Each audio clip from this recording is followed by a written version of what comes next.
Kas čia viauksi, kas čia loja, iltim kaukši ir paikoja, kas pritupęs uosto gėlę, gaudo savo dėgėlę, įsikandęs lasdą laiko, drugelius po pievo vaiko, tai vis mūsų kudlius, nepasėda judlius.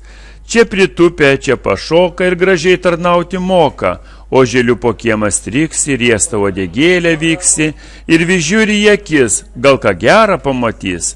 Vieną ausį šmokš pastato ir vis klauso, kas ką sako.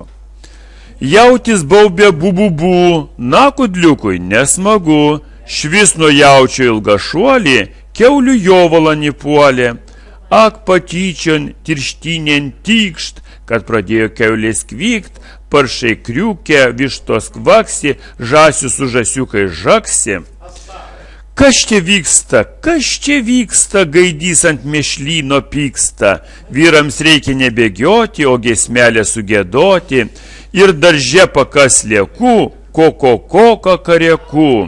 Kudlius daugiau nebėgioja, o visur sliekų ieškojo, šniukštinėjo, uostinėjo ir vis žemę kasinėjo, kol užklono palei beržą sukasiojo visą daržą. Liko daržas be lysvelių, lauko pelės be urvelių.